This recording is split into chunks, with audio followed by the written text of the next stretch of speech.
Daí, galera, tudo bem? Espero que todos estejam aí já se adaptando à nova rotina de estudos, agora em EAD, em casa. Para a aula de amanhã, eu preparei para vocês o tema 4, Urbanização e Modernização das Cidades. Um resumo. Eu me aprofundei um pouco mais fora do contexto da apostila de vocês, mas vai ficar bem tranquilo. Naquela forma, como sempre, de resumo da matéria o mais curto possível. Beleza? Então vamos lá, então. Assistir mais um videozinho da aula de História. Um abraço. Daí, galera, beleza? Então, nosso tema de hoje, no tema 4, Urbanização e Modernização das Cidades. Mas antes da gente falar sobre isso, vamos lembrar os responsáveis pela evolução da sociedade brasileira, ou na grande start disso. Após a libertação dos escravos, em 1800, final do século XIX, então a gente está agora sem muitos trabalhadores na região. Então agora o governo brasileiro, o que ele faz? Ele começa a usar uma política de migração.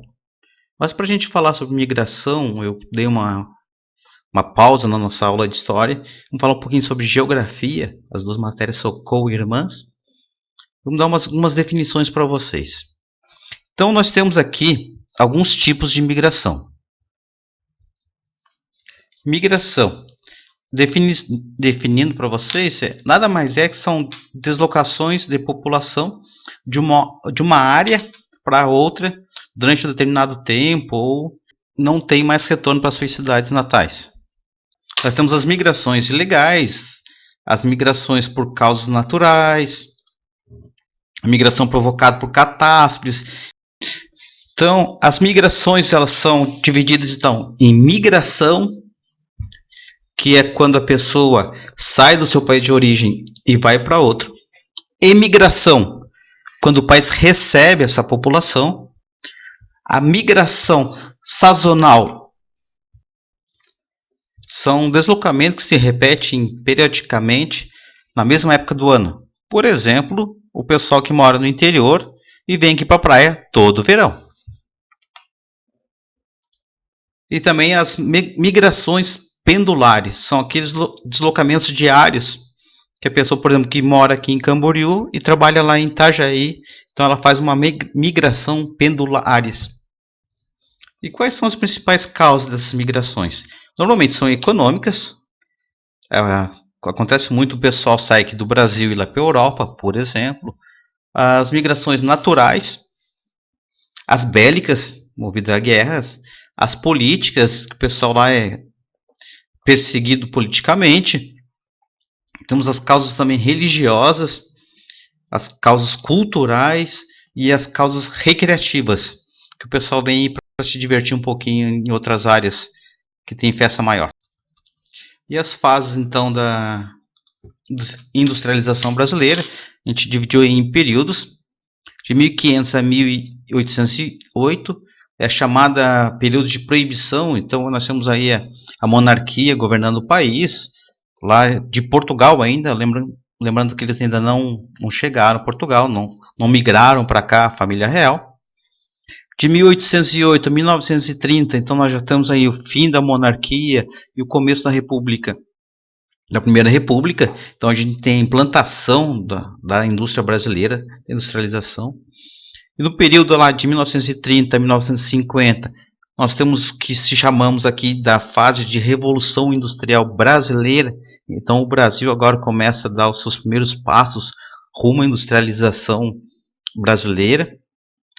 E o quarto período, após 1956, que é o chamado de internacionalização da economia. Então aí o Brasil começa agora a voltar mais para a indústria de exportação, começa a tentar importar menos e exportar mais.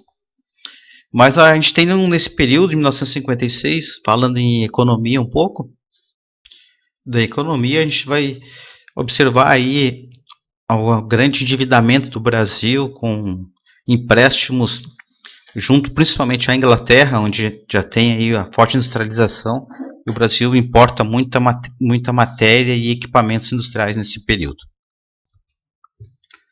Então, características da industrialização brasileira no primeiro século dessa industrialização. Utilização dos imigrantes, então os imigrantes que vêm de lá vêm com esse conhecimento de indústrias, da industrialização brasileira. A industrialização do Brasil ela foi bem tardia, então ela começou ali a se fortalecer, como a gente já viu, em 1956. Ocorreu como uma forma de substituir as importações e era muito dependente ainda do comércio externo. Com isso, a urbanização brasileira ela foi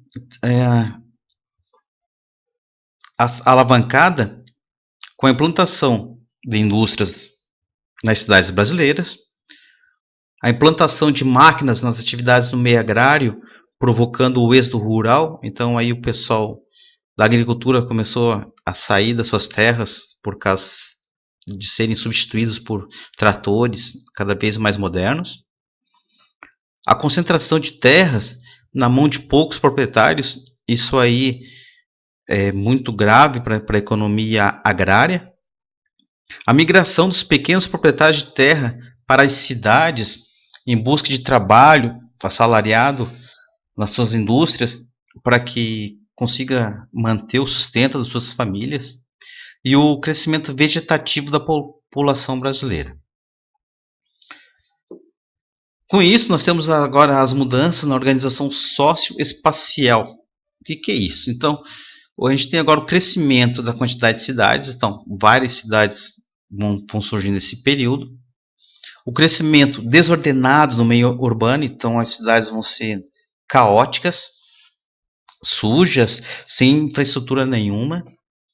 A formação de favelas, então aqui a gente já tem a formação de favelas, principalmente nos grandes centros, Rio e São Paulo. E a acentuação das desigualdades sociais, onde o patrão é muito rico e o trabalhador muito pobre, sofrendo aí com essa desigualdade social atrás do seu sustento nas indústrias brasileiras. Então, galera, essa foi a nossa aulinha de hoje. Falamos um pouco sobre a urbanização brasileira, no comecinho do século XIX ali. E de tarefa para vocês, vai ficar ali a leitura, como sempre, né? A leitura e destacar em as partes importantes, da página 31 a 35. Tem alguns exercícios no meio aí dessas páginas aí, não é tudo isso de leitura, pode ficar tranquilo. Como é que vocês vão enviar agora essas partes em destaque que vocês gostaram? Faz um áudio, apenas lendo aquelas partes que vocês acharam importante. Essa vai ser a tarefa para segunda-feira.